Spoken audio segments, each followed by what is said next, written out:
इतिहास में कई अजीबोगरीब संयोग या इत्तेफाक हो चुके हैं जिनके बारे में जब आपको पता चलेगा तो आप उन पर यकीन नहीं करेंगे, मगर ट्रस्ट करिए ये सभी सच हैं। हेलो दोस्तों, स्वागत है आपका मिस्ट्री नमा के एक नए एपिसोड में। आज की मिस्ट्री है दुनिया के 5 कोइंसिडेंट के बारे में।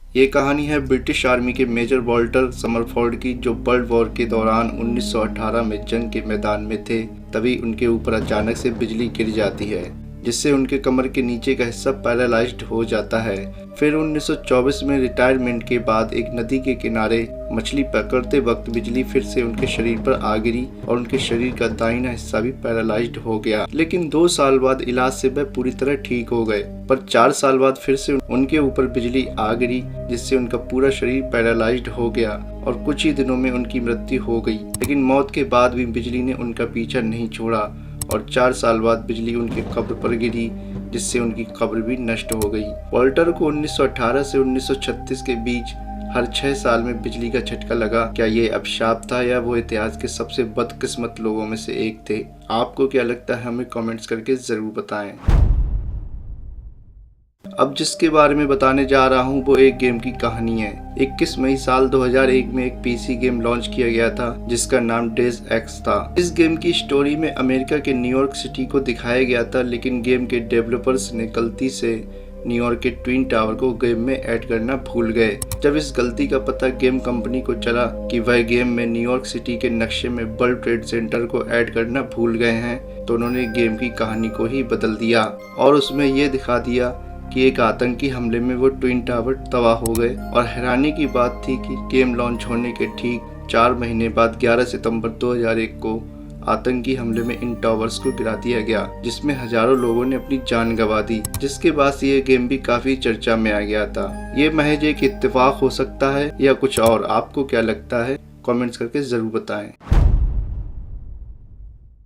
यूगोस्लाविया में रहने वाले फ्रैंक सेलेक, जिन्हें दुनिया का सबसे लकी मैन भी कहा जाता है, इनके साथ होने वाले कोइंसिडेंट से आप ये अंदाजा लगाइए कि ये लकी थे या अनलकी, क्योंकि इनकी जिंदगी में कई ऐसी घटनाएं हुई हैं जिस पर यकीन करना काफी मुश्किल है। जैसे साल 1962 में सेलेक ट्रेन से कहीं जा रहे थे, लेकिन ट्रेन दुर्घटनाग्रस्त होकर नदी में गिर जाती है, इसमें 17 लोगों की जान चली जाती है। लेकिन सेलेक इस दुर्घटना में बच जाते हैं। उनका एक हाथ टूटने के बाद भी वे नदी से तैरकर बाहर निकल जाते हैं। इसके 1 साल बाद 1963 में सेलेक प्लेन से ट्रैवल कर रहे थे और वो प्लेन भी दुर्घटनाग्रस्त हो जाता है। लेकिन सेलेक की जब आँख खुली तो वो हॉस्पिटल में थे, क्योंकि हादसे के वक्त वो प्लेन से बाहर उड़कर घास के ढेर पर गिर गए थे। फिर साल 1966 में वो बस में सफर कर रहे थे और उस बस का भी एक्सीडेंट हो जाता है, जिसमें 4 लोगों की मौत हो जाती है। लेकिन सेलेक फिर से बच जाते हैं। इसके बाद 1970 में वो अपनी कार लेकर कहीं जा रहे थे, जिसमें अचानक आग लग जाती है और उनकी कार ब्लास्ट हो जाती है। लेकिन ब्लास्ट से ठीक पहले वो अपनी कार से निकल जाते हैं और इस हादसे में भी वो बच जाते हैं। ऐसे ही 1995 में वो फिर से एक बस दुर्घटना में बच जाते हैं और 1996 में सेलेक एक ट्रक दुर्घटना में भी बच जाते हैं। और इतना ही नहीं, साल 2003 में उन्होंने पहली बार लॉटरी की टिकट खरीदी और पहली बार वे करोड़ों रुपए जीत जाते हैं। इसलिए उन्हें दुनिया का सबसे लकी मैन भी कहा जाता है। हालांकि कुछ लोग उन्हें अनलकी भी कहते हैं, क्योंकि उनके साथ कई हादसे हुए थे। वैसे आप उन्हें क्या कहना पसंद करेंगे? हमें कमेंट्स बॉक्स में जरूर बताएं। ओहायो में रहने वाली सिर्फ 15 साल की एक लड़की ने 2 जुड़वा बच्चों को जन्म दिया, लेकिन कम उम्र होने के कारण वो इन बच्चों की परवरिश नहीं कर सकती थी।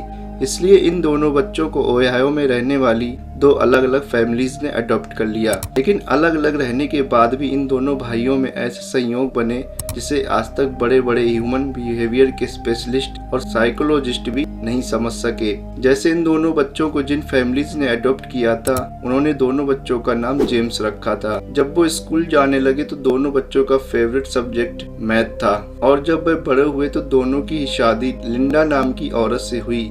शादी के कुछ समय बाद ही दोनों का अपनी अपनी पत्नियों से डाइवोर्स हो गया। और आपको जानकर हैरानी होगी कि उन दोनों ने ही दूसरी शादी की, और जिससे उन्होंने शादी की उन दोनों ही लड़कियों का नाम पैटी था। यहाँ तक कि दोनों लड़कियों के पहले से एक एक बच्चे भी थे जिनके फर्स्ट नेम जेम्स ही थे।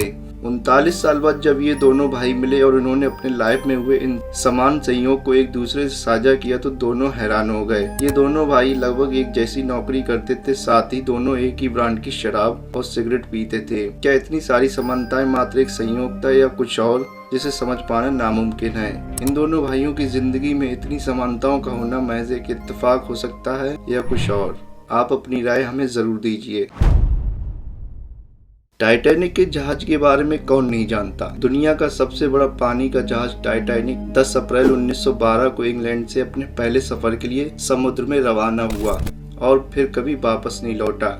ये बात है सन 1898 की, जब टाइटैनिक बना भी नहीं था। सन 1898 एक ऑथर मॉर्गन रॉबर्टसन ने the wreck of the Titan futility नामक एक नॉवेल पब्लिश किया। इस नॉवेल में मॉर्गन ने टाइटन नामक एक जहाज का जिक्र किया था। इस नॉवेल में भी टाइटन नाम के जहाज को एक्सप्लेन करते हुए लिखा गया है कि एक विशाल और कभी नहीं डूबने वाला पानी का जहाज था, लेकिन अपने पहले सफर के दौरान ये जहाज नॉर्थ अटलांटिक ओशन में एक बर्फ की बड़ी सी चट्टान से टकराकर दुर्घटनाग्रस्त होकर डूब गया और जहाज में सवार लगभग सभी लोग मारे गए। चौंकाने वाली बात यह है कि इस नॉवेल के पब्लिश होने के ठीक 14 साल बाद टाइटैनिक नामक जहाज को बनाया गया था। ये ठीक वैसा ही विशाल जहाज होता है जैसा नॉवेल में जिक्र किया गया था। और आप में से कई लोगों ने टाइटैनिक फिल्म तो देखी होगी जिसमें इस जहाज को दिखाया गया है, लेकिन शॉकिंग कर देने वाले इस नॉवेल के बारे में नहीं सुना होगा। दोनों जहाज बेहद आलीशान थे। दोनों ही जहाजों ने अप्रैल के महीने में अपना सफर शुरू किया। दोनों ही जहाज एक विशाल बर्फ की चट्टान से टकराकर दुर्घटनाग्रस्त हुए। आखिर 14 साल पहले लिखे गए नॉवेल में दी गई सारी जानकारी कैसे 1912 में बने टाइटैनिक जहाज से हूबहू मेल खाती थी? ये सोचने वाली बात है। क्या इसे भी इत्तेफाक कहेंगे या कुछ और? दोस्तों, टाइटैनिक की मैंने एक वीडियो डाली है, आप ऊपर दिए हुए आई बटन पर क्लिक करके उस वीडियो को देख सकते हैं। तो दोस्तों, आज की वीडियो कैसी लगी हमें कमेंट्स करके जरूर बताएं और हमारे चैनल मिस्ट्री नामा को सब्सक्राइब करना ना भूलें। मिलते हैं एक और नई इंटरेस्टिंग वीडियो के साथ, तब तक अपना ख्याल रखें। शुक्रिया।